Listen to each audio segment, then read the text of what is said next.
이번에 공유할 사례는 상간자 손해배상 위자료 원고로서 조정 가름 결정을 받은 사안인데요.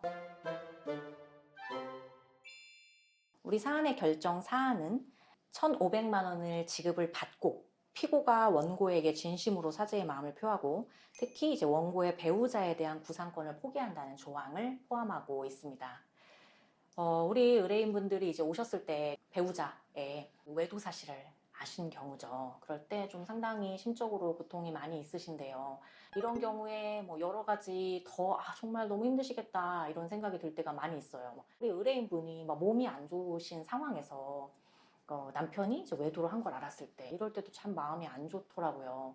뭐 예를 들어 이제 암 진단을 받으시고 항암 치료 중이신 뭐 의뢰인분도 있으시고 좀 어디가 이제 안 좋아가지고 한참 그럴 땐 정말 몸과 마음의 안정이 필요하고 또 그럴 때일수록 가장 가깝다는 이제 가족이 옆에서 적어도 마음을 편안하게 해주고 간호를 도와주는 게 우리가 생각하는 이제 가족의 모습이잖아요. 그런데 내가 지금 항암 치료를 받고 있는데 알고 봤더니 남편이 그 틈새 외도를 하고 있었다. 이게 참 얼마나 충격일지. 또 우리가 그렇지 않아도 충격적인 일인데 내가 몸과 마음이 힘들 때 충격적인 일을 접하면 더 힘드실 수가 있잖아요. 그런 이제 안타까운 사안인데요.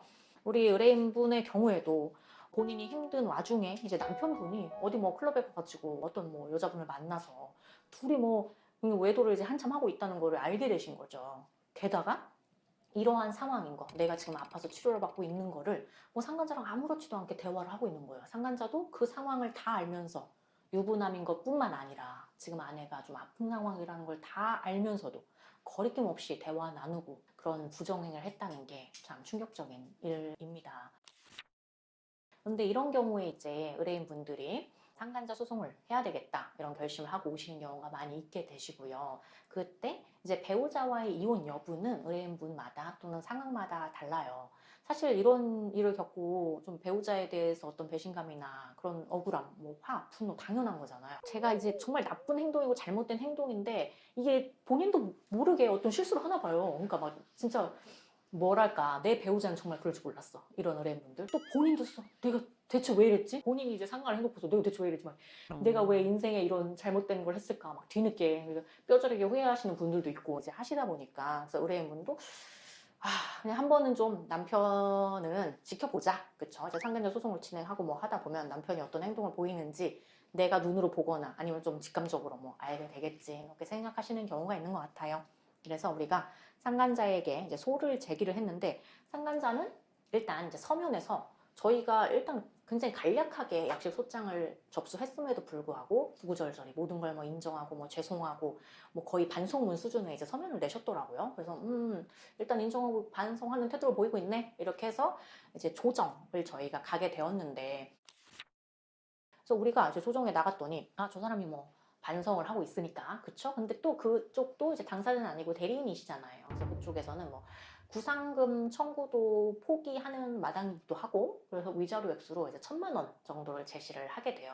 근데 그게 의뢰인분의 심정을 생각하면 이제 너무 적은 액수인데 어떤 합리적인 기준에서 보면 물론 그 범위를 아예 넘어선다고 보긴 어렵긴 해요. 왜냐하면 현재 이제 법원에서 인정하는 위자료 인정 액수라는 기준 자체가 1,000에서 2,000이 가장 많고 이혼을 하지 않는 경우는 뭐 1,000에서 1,500도 나오니까요. 그리고 본인은 1,500 내면은 별도로 구상금 청구 소송을 할 수 있는데 구상금 청구 소송을 이제 빼는 순간 그것에 따라서 위자료가 조금 감액 여지도 있기 때문에 아예 합리적인 선을 넘어서는 건 아니지만 그래도 본인 지금 우리 원고 의뢰인 상황 다 알고 그렇게 죄송하다고 한 사람이 뭐 1,000만 원 이렇게 하는 게 좀 별로 보기 좋지는 않잖아요. 그래서 1,000만 원보단 더 나와야 되고 뭐 이렇고 저렇고 이렇게 열심히 이제 말을 하고 왔고 다만 조정을 아예 불성립시키기에는 통상적인 판결로 갔을 때 구상금 포기 조항이 들어간다고 장담할 수가 없잖아요. 위자료 액수만 나오기 때문에. 그럼 그것 또한 의뢰인분의 의사에는 부합하진 않거든요. 그래서 최대한 하고 한번 조정 가름 결정을 받아보자. 그날 어떠어떤 거에서 명확히 합의해서 끝내고 오는 것이 아니고 최대한 의견을 피력한 다음에 판결이 아닌 중간 결정인 조정 가름 결정을 법원으로부터 받아보겠다 이렇게 진행을 하는 거거든요. 근데 법원에서는 일단은 1,000만 원이 아닌 1,500만 원으로 결정하시고 그 다음에 특히 구상금 청구 포기에 조정 가름 결정을 이제 받아오기에 이르렀는데요. 그래서 우리가 전반적인 상황에 따라 어떠한 절차가 가장 합리적인지 또 많이 고민을 하고 있고, 그래서 이 건에서도 조정 가름 결정이 이제 적절한 안이 될 수 있겠다 생각을 합니다.